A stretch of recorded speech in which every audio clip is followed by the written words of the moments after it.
우리가 어떤 사람을 보면 저 사람 진짜 참 진국이다, 이렇게 표현할 때가 있어요. 그렇죠? 여러분들이 믿으시지는 않겠지만 저는 우리 교회 성도들을 보면 믿을 만한 사람이라고 생각합니다. 왜 그런 말도 안 되는 생각이 드는 것일까? 좀 이렇게 고민을 해봤습니다. 우리 성도들이 능력자서, 가진 게 많아서, 재능도 많고 능력도 많고 또 사회적으로 대단한 위치에 있기 때문은 아닌 것 같아요. 그죠? 실제로 우리는 그렇지 않으니까. 그렇기 때문에 그런 이유 때문에 제가 여러분들 보고 참 믿을 만하다, 믿을 만한 사람이다라고 생각을 한 것 아닌 것 같습니다. 그러면은 왜 우리 교회 성도들은 신뢰할 만한가? 그런 고민에 대한 답은 이거였어요. 우리가 적어도 서로에 대해 진심이기 때문입니다. 믿으십니까? 반대로 생각하면 여러분도 그렇지 않습니까? 제 곁에 있는 게 뭐 대단한 것을 얻어서 뭐 제 옆에 있으면 뭔가 떨어지니까 뭐 그런 것 때문에 있는 게 아니잖아요. 똑같은 거예요. 어쩌면은 이러한 이득과 필요가 우리의 관계 가운데 있는 것이 아니기 때문에 오래도록 관계가 지속될 수 있는 건 아닌가 생각을 한번 해봤다라는 것입니다. 그렇다고 여러분들에게 제가 아무런 이득과 이익을 못 얻는다, 그건 아니에요. 그런 표현이 아닙니다. 그게 결코 중심이 될 수 없다라는 거예요. 여러분, 인간이라는 한자어는 사람인 사이간으로 사람과 사람 사이에 이렇게 살아가는 존재를 말을 한다라는 거예요. 그 말은 뭡니까? 혼자서 살아갈 수 없다라는 거죠. 다만 중요한 건 사람과 사람 사이에 무엇이 있는가, 이게 굉장히 중요하다라는 거죠. 근데 이 사이에 필요, 보탬, 이득, 이익이라는 것이 있는지 아니면 그 이상의 것이 형성되어 있는지, 그것이 굉장히 중요한 것이고, 그것이 무엇이냐에 따라 사람과 사람 사이의 신뢰도가 결정된다라고 볼 수 있는 거죠. 오늘은 이런 얘기를 조금 할 겁니다. 사람과 사람 사이에 대한 이야기. 그러면서 우리는 사람과 사람 사이에 무엇을 내가 담기를 소망하는가를 살펴보면서 오늘 본문의 내용을 보려고 합니다. 자, 우리 지난주 말씀을 보면은 약세로 보였던 이 다윗이 강세에 누구를 이깁니까? 압살롬을 이김으로 이스라엘에 불던 피바람은 스탑했습니다. 자, 그리고 대세의 흐름은 다윗으로 완전히 바뀌었어요. 항상 대세의 중심에 있는 사람에게는 여러 부류의 사람들이 몰리게 되어 있습니다. 왜 그렇습니까? 무언가 얻어보고자 하는 뭔가 그런 거 아니겠습니까? 늘 뭔가 인플루언서들 주변에 사람들이 있잖아요. 다 사실 이유가 있는 거죠. 약세에서 이 대세로 자리매김한 다윗에게는 오늘 많은 사람들이 찾아오게 되는데, 그중 우리가 익히 알고 있는 사람 한 명이 등장합니다. 이 사람의 이름이 뭐라고 나옵니까?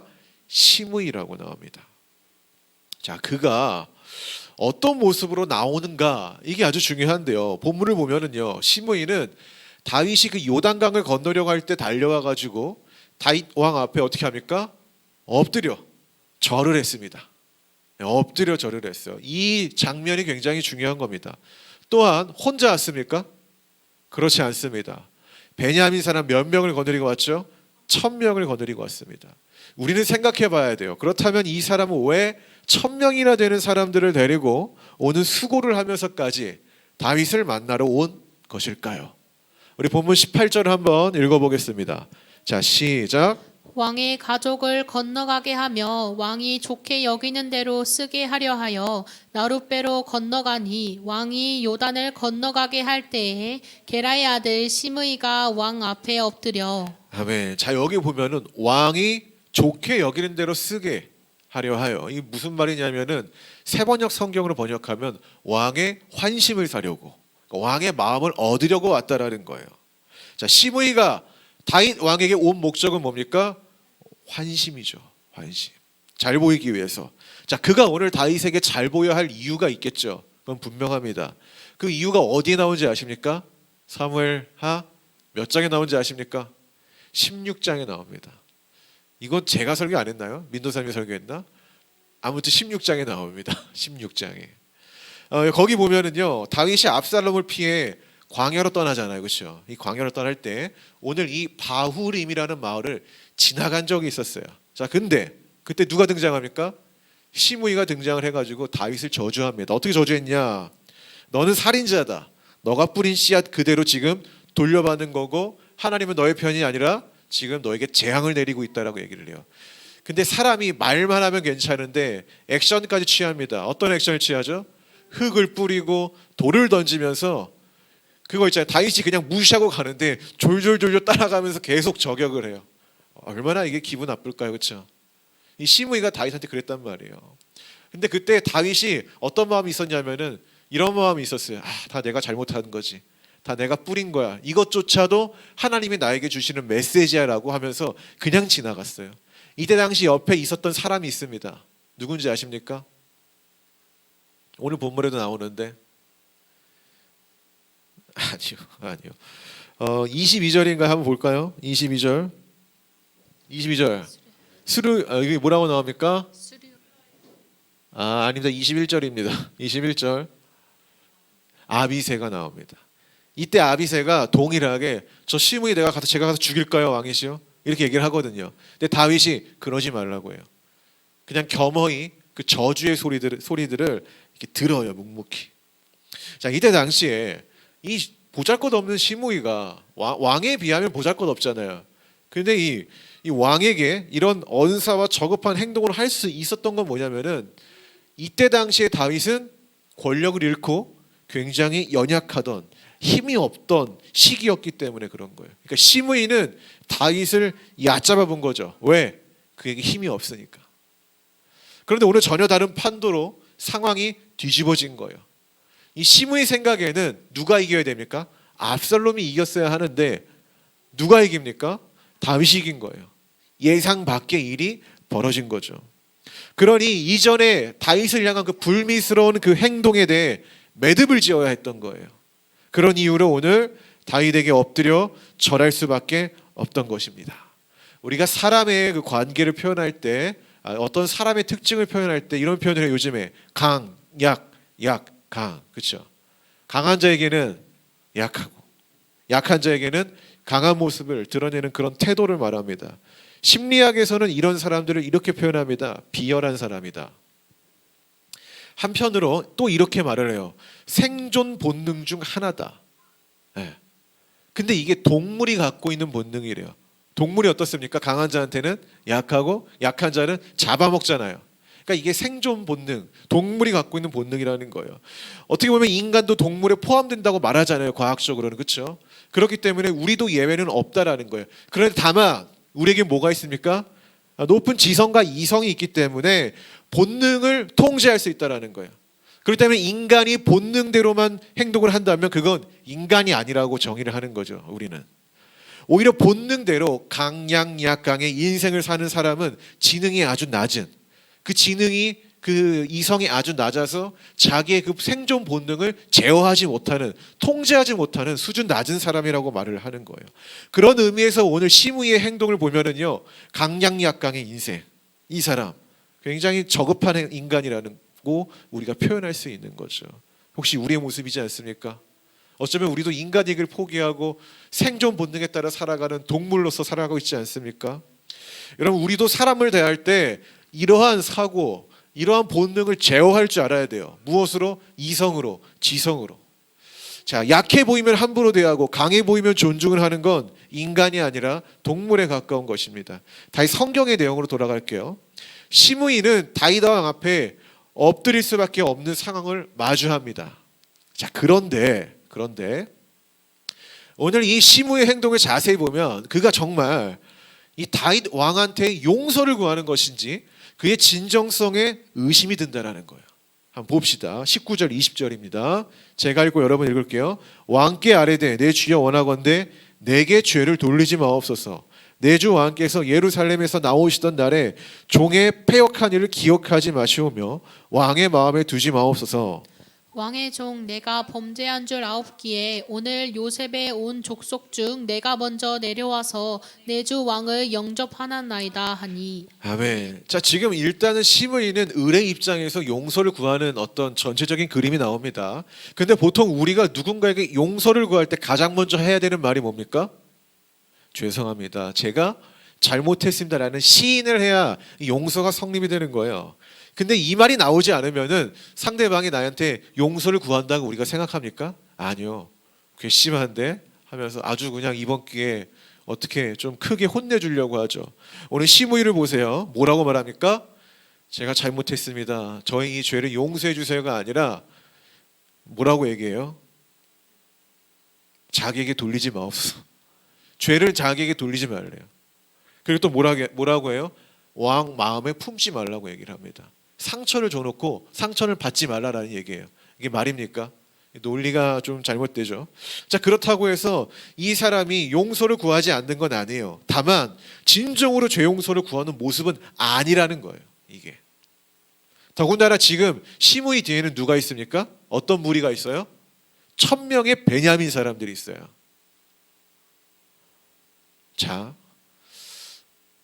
우리 민수하도 적용을 많이 해서 지연이가 저한테 잘못을 했어요. 그렇죠? 제가 아주 못 나갈 때. 근데 어느 날 제가 너무 다시 잘 나가. 나한테 용서를 구해야 돼. 근데 보통 용서를 구할 때 어떻게 할까요? 혼자 올 거란 말입니다. 그렇죠? 조용히.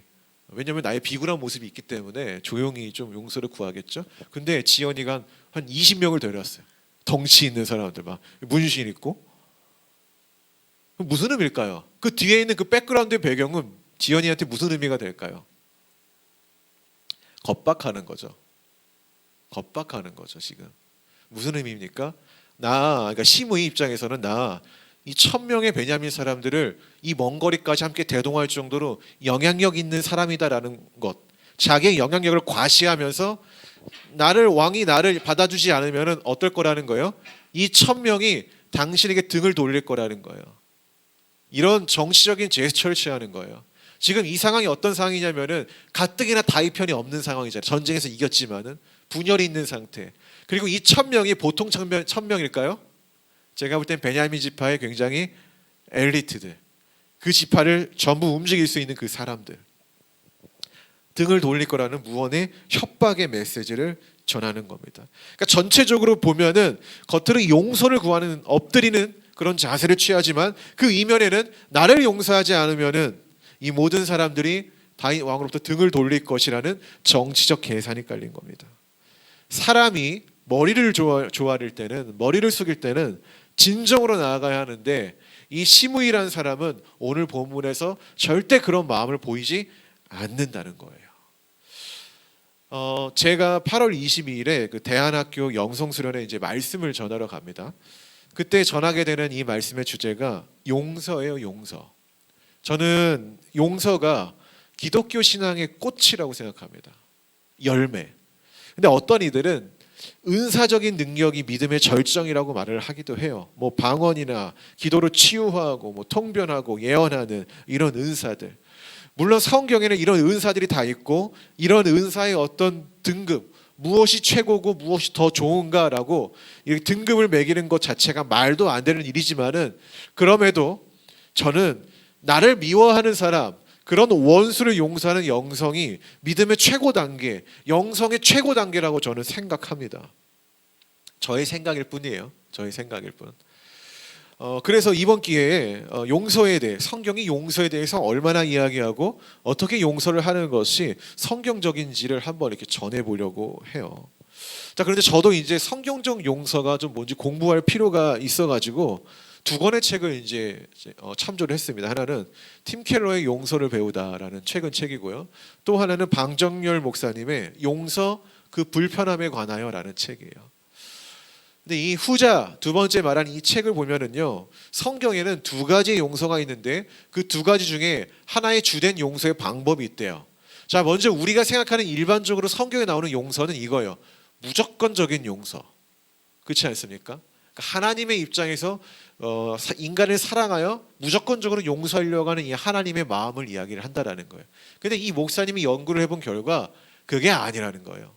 성경이 더 강력하게 말하고 있는 것은 조건적 용서라는 거죠. 그럼 여기서 조건은 뭐냐? 가해자가 피해자를 향한 진심 어린 회개, 사과, 이것이 조건이 돼야만 용서가 성립이 된다라는 거예요. 자, 그럼 하나님과 인간의 관계는 어떨까요? 동일한 거죠. 하나님은 여러분을 무조건적으로 용서합니까? 모두가 다 그러면 하나님 나라에 들어가게요? 아니라는 거예요. 하나님도 우리가 하나님과의 관계를 회복하기 위해서는 우리가 죄를 지은 우리가 그러니까 가해자죠. 가해자인 우리가 피해자인 하나님에게 진심 어린 회개를 해야 된다는 거예요. 진정성이 담긴 회개. 그래야만 죄 용서라는 것이 결과적으로 성립이 된다는 거죠. 이해하셨습니까? 이게 더 성경적인 용서라는 겁니다. 저는 여러분들 좀 그랬으면 좋겠고요. 하나님도 우리가 진정으로 회개함으로 용서를 베푸시는 것처럼 진정으로 사과를 하는 것이 먼저여야 된다는 겁니다. 그래야만 용서가 성립이 된다는 거죠. 그런데 오늘 시므이의 모습에는 진정성이 없다라는 거예요. 보이지가 않는다라는 거예요. 그렇다면 이 용서는 어떻게 됩니까? 거부당해야 맞는 거예요. 여러분 생각해 보십시오.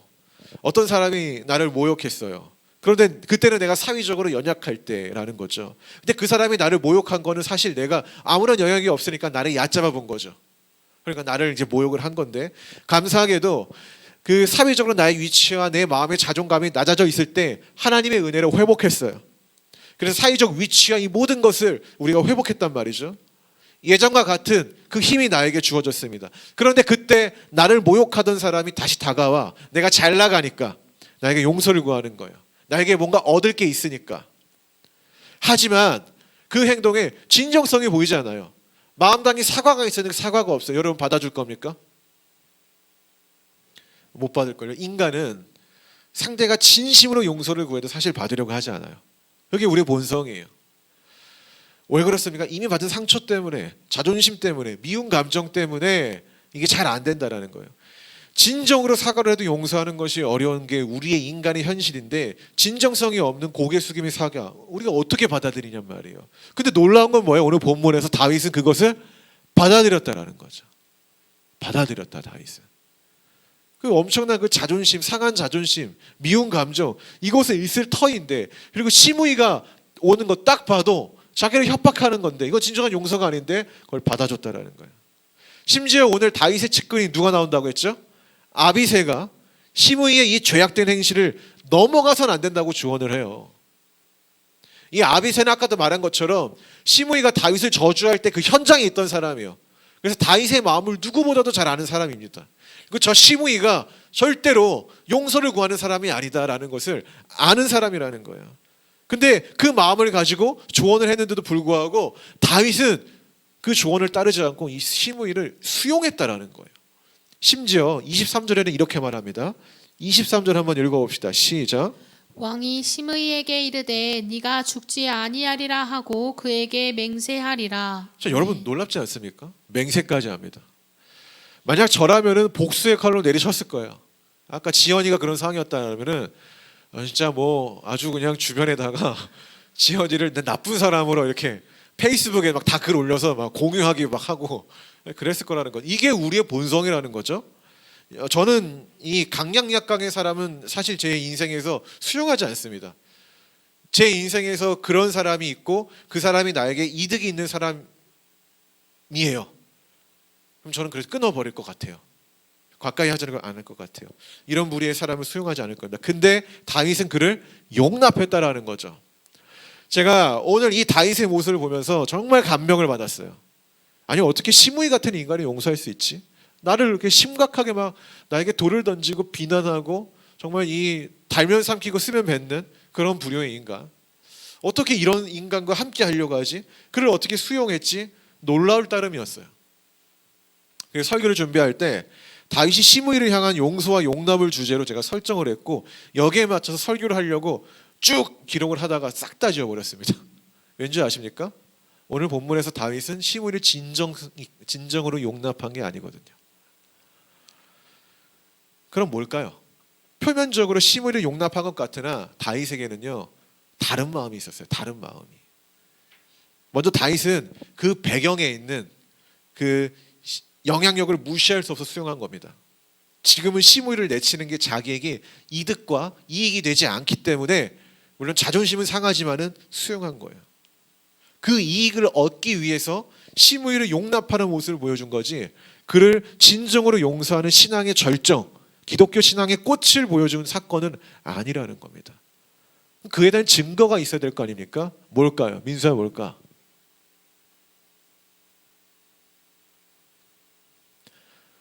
5초 안에 대답 안 하면 모르는 걸로. 네, 모르겠습니다. 이 시므이를 용서하지 않았다는 근거가 어디 있을까요? 오늘 본문에는 없고요. 열왕기상 2장 9절에 있습니다. 이 내용이 뭐냐면은 다윗이 이때 죽어요. 근데 죽기 직전에 자기 아들, 왕위를 이은 아들 누굽니까? 솔로몬에게 유언을 남깁니다. 뭐라고 남기지 아십니까? 시므이를 죽여달라. 여기 이렇게 나와요. 너는 그의 백발에 피를 묻혀 스올로 내려가게 해야 한다. 시므이를 처리해달라고 부탁을 해요. 마지막 유언으로. 가슴에 아주 그냥 죽는 그날까지 그때 그 치욕과 그 아픔을 안고 있었다라는 거예요. 근데 맹세를 하잖아요. 지금 상황에서는 시므이를 내치면은 상황이 불리하니까 맹세까지 하잖아요. 나는 너를 죽이지 않겠다. 누구를 통해 죽이려고 하는 거예요? 자기 아들을 통해. 자기 손에 피를 안 묻히려고 하는 거죠. 맹세는 지키면서. 여러분 이게 오늘 다윗이 시므이를 용납한 게 정치적인 판단이지 진정성 가득한 용서는 아니었다라는 결정적 증거라는 거예요. 왜냐하면 용서라는 게 뭡니까? 이전의 죄를 묻지 않는 거거든요. 그게 진짜 용서거든요. 그게 진짜 용서. 제가 그 오은영 박사의 그 부부관계 막 그런 거 있잖아요. 그거 보거든요. 거기 보면은 여자나 남자나 이 다툴 때 꼭 하는 게 있어요. 당신 예전에 그랬잖아. 당신 예전에 그랬잖아. 이거 무한 반복이에요. 그게 자꾸 옛날의 그 죄의 영리를 막 드러내서 서로 더 친밀해질 수 없는 게 만드는 거예요. 그 서로가 용서가 안 된 거죠. 근데 진짜 용서는 뭐라고요? 과거의 것을 들춰내지 않는 거. 그때의 사건은 그때로 끝나는 거. 하나님 우리를 그렇게 봐주시죠. 우리를 그렇게 봐주시죠. 근데 다윗은 오늘 그게 안 됐던 거예요. 그러나 용서의 제스처를 취하려고 했던 거는 이득 때문이라는 거죠. 시므이가 다윗을 향해 진정성이 있었나요? 아니요. 또한 다윗도 시므이를 향한 진정성은 없었습니다. 이 둘은 그저 각자의 이익 때문에 용서를 하고 용납을 하는 정치를 한 것이지 관계를 만든 건 아닙니다. 저는 이런 관계가 매우 씁쓸해 보였습니다. 서론에서 말했듯이 인간은 사람과 사람 사이에서 무언가를 이루며 살아가는 것인데 그 사이에 필요라는 이득만 있다면 그 관계는 굉장히 허탈하지 않을까요? 반면에 필요가 사라지면 어떻게 되는 거예요? 관계는 무너지는 것이니까 그럼 결코 좋은 것 같지 않습니다. 여러분 주변을 한번 돌아보십시오. 아무리 내 주변에 사람이 많은 것 같아도 우리가 외로운 이유는 어쩌면 필요에 의한 이득과 이익을 기반한 관계 형성을 했기 때문이에요. 반면에 내 주변에 많은 사람이 없어도 여러분 뭐 인스타그램에 뭐 팔로우 이런 게 하나도 없더라도 우리가 행복을 얻는다면 그 이유는 진정성을 기반으로 한 관계가 한 명이라도 있기 때문일 거예요. 내 필요, 내가 그에게 보탬이 되는가 안 되는가의 유무를 떠나서 존재 자체를 그냥 우리가 사랑하고 격려할 수 있는 그 관계가 있기 때문에 우리는 참 행복이 있지 않을까라는 생각이 듭니다. 그러니 누가 나에게 진정성을 보이면서 다가와서 관계를 만들려고 하는지 아니면 보탬과 필요와 이득과 이익이라는 것을 미끼를 삼아서 나와 관계를 만들려고 하는지는 분간하셔야 된다는 거예요. 그러면 그 두 사이에서 어떤 관계를 여러분이 택하겠습니까? 택해야 합니까?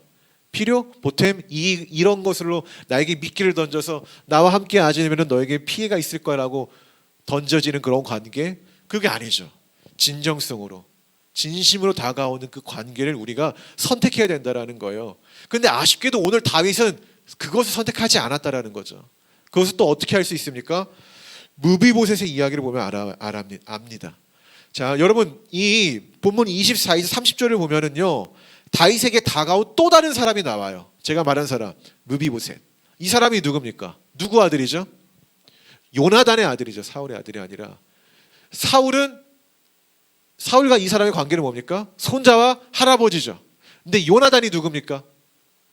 다윗의 친구, 보통 친구입니까? 엄청난 이 생명 다해 서로를 아끼고 사랑했던 진짜 진정성의 관계가 무엇이었는지를 표본으로 보여주는 하나의 관계성이라는 거죠. 자, 이 사람, 이 무비보셋이라는 사람도 오늘 다윗에게 찾아오는데 찾아온 이유가 있어요. 읽어봅시다. 25절에서 27절 먼저 읽어주세요. 시작. 예루살렘에서 와서 왕을 맞을 때에 왕이 그에게 물어 이르되 무비보셋이여 네가 어찌하여 나와 함께 가지 아니하였더냐 하니 대답하되 내 주 왕이요 왕의 종인 나는 다리를 절므로 내 나귀에 안장을 지어 그 위에 타고 왕과 함께 가려 했더니 내 종이 나를 속이고 종인 나를 내 주 왕께 모함하였나이다. 내 주 왕께서는 하나님의 사자와 같으시니 왕의 처분대로 하옵소서. 아멘. 자, 여기서 말하는 이 종의 이름은 누굴까요? 종. 누굽니까? 종. 종이 나오잖아. 종이 나를 속였다고 하잖아. 무비보셋을. 누굽니까? 예, 그 약간 민수 누구? 시바입니다. 예, 뒤에서 주선이가 계속 얘기해 주는데 못 듣네요. 여러분 이게 무슨 내용이냐면은 다윗이 피난길을 떠날 때 원래 무비보셋은 다윗의 측근이거든요. 다윗이 은혜를 베푼 사람이에요. 근데 함께 가길 원했는데 이 무비보셋이 자신과 함께하지 않은 것에 대한 실망감을 가졌던 것 같아요.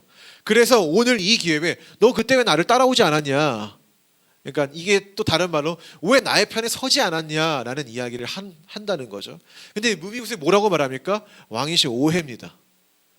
그때 제가 원래 함께 가려고 했었는데 나의 종이 나를 속이고 당신에게 가서 거짓말을 한 겁니다. 이때 그 거짓말한 종이 누구냐면 시바예요. 이 시바가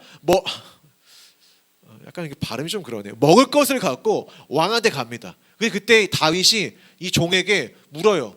너의 주인은 어디 있느냐? 무비보셋은 어디 있냐라고 물었을 때 이 종이 거짓을 구합니다. 어떤 거짓을 구하냐면은 예루살렘에 있습니다. 그리고 그 주인은 이번 기회에 할아버지의 나라가 나에게 올 것에 대한 기대를 가지고 있습니다라고 얘기를 해요. 무슨 말이에요?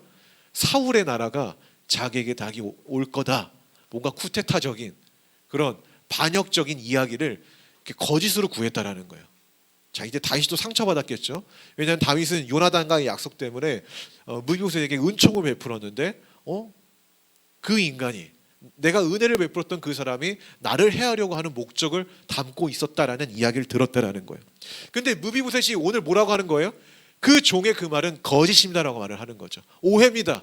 저는 같이 가려고 했는데 그 종이 이 사이에서 회방을 둔 겁니다라고 이야기를 했다라는 거예요. 자, 시바의 말이 거짓이라는 것을 알게 된 이 왕 다윗은 어떤 행동을 해야 될까요? 너무나 간단하죠. 거짓을 구한 누구? 이 종의 죄를 심판해야죠. 종 따위가 주인의 그 의를 거스르고 그 안에서 왕에게 거짓까지 구한 거잖아요. 심판을 해야죠.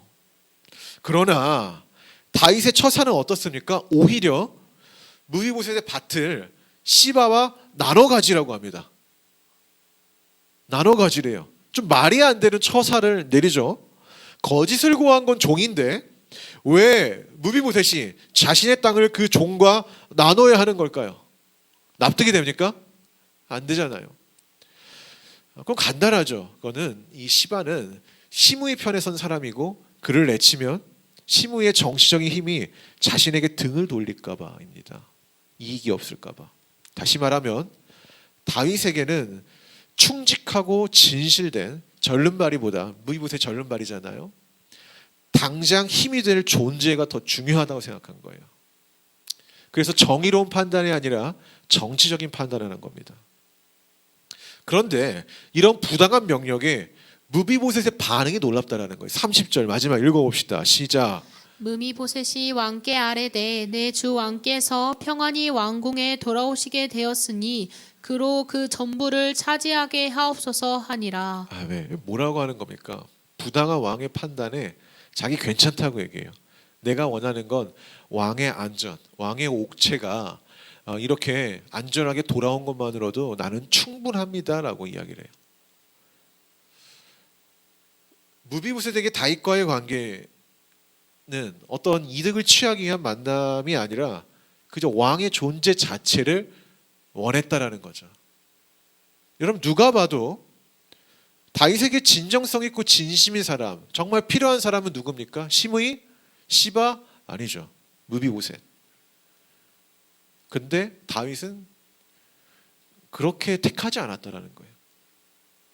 이런 점을 보면은 다윗의 선택이 아쉽다라는 거죠. 무비보셋은 자신을 신뢰하는 사람이니 모든 것을 이해해 줄 것이라 생각했던 것일까요? 이렇게 해도 여전히 나의 편에 설 것이니까 뭔가 그런 안일한 마음 때문에 그런 것일까요? 근데 이것이 우리의 모습 아닌가 싶습니다. 뭐 익숙하면 뭐 소중한 것을 잊는다는 말처럼 내 주변의 사람이 나에게 되게 진정성을 늘 보이니까 이 사람은 좀 홀대해도 여전히 나의 편이야라는 마음 때문에 다른 사람에겐 더 잘해주고 이 사람이 좀 더 홀대하는 그런 모습, 우리의 모습이 아닌가. 여러분, 우리는 왜 관계의 우선순위에서 필요와 보탬이라는 것을 먼저 염두에 두는 것일까요? 이것보다 앞서는 가치들이 분명히 있잖아요, 그렇죠? 그런 것이 있음에도 불구하고 왜 우리는 이익을 따라 나가는 것일까요? 아니면은 이보다 진정성을 더 우선 삼아 형성된 관계에는 득이 없다고 판단되기 때문에 보여지는 이득을 찾는 것일까요? 그건 아니잖아요. 우리가 이전에 다윗과 요나단의 관계를 알잖아요, 그렇죠? 그것처럼 이 인간과 인간 사이의 진정성, 진실된 마음이 담긴 그것으로 형성된 맺어진 관계가 얼마나 귀하고 얼마나 가치가 있는지 우리가 배웠단 말이에요. 이런 관계는 배신의 칼날이 없잖아요, 그렇죠? 오히려 나에게 손해가 주어진다고 해도 상대방을 위해 손해를 감수하잖아요. 얼마나 아름다운 관계입니까? 실제로 이 둘의 관계는 오늘 요나단의 아들인 무비보셋까지 이어졌잖아요, 그렇죠? 근데 그럼에도 불구하고 다윗은 그 관계를 택하지 않았다라는 거예요. 지금 다윗은 영적으로 굉장히 어두웠다라는 것을 이러한 선택을 통해 말해주고 있는 거죠.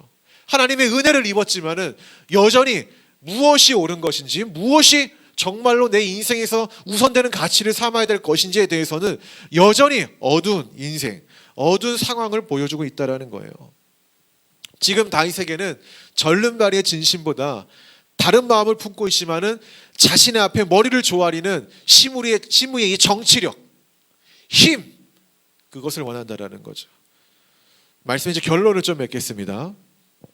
오늘 본문에 나오는 사람들은 각자의 이익이라는 기준으로 사람과 사람 사이의 관계를 형성해 갔습니다. 이익, 보탬, 이득, 필요.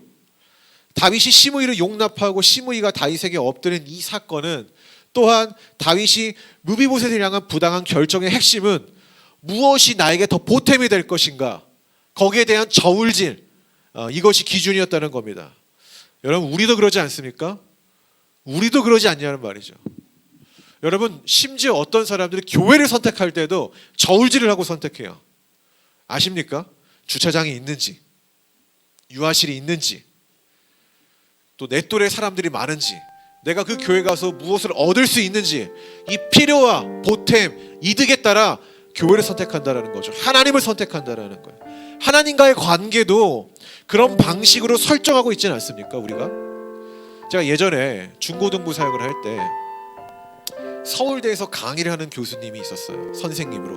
근데 이 선생님이 이런 식으로 기독교 신앙을 변증했습니다. 자기 학생들한테 어떤 거였냐면은 이런 거예요. 천국과 지옥이 있는지를 모른다고 한다면은 일주일에 1시간씩 교회에 가서 예배를 드리는 것이 나중을 위해 좋은 거 아니야? 라는 투자의 개념으로 이야기를 했어요. 투자의 개념으로. 아니, 죽어서 없으면 뭐 없는 거고 있으면은 좋은 거 아니냐, 오늘의 투자가. 그러니까 보험 드는 것처럼 이야기를 한 거죠. 당시 이런 논리가 몇몇 학생들에게는 그래, 그럼 내가 일주일에 한 번씩은 교회 가줘야겠다라는 마음을 품게 했어요. 그리고 또한 서울대라는 그분의 배경이 더 신뢰를 주기도 했으니까 뭐 그런 마음을 가지고 교회를 또 안 나오던 애들이 나오기도 했습니다. 그런데 그런 방식으로 하나님을 믿는 것에 대해서 성경은 거부한다라는 거예요.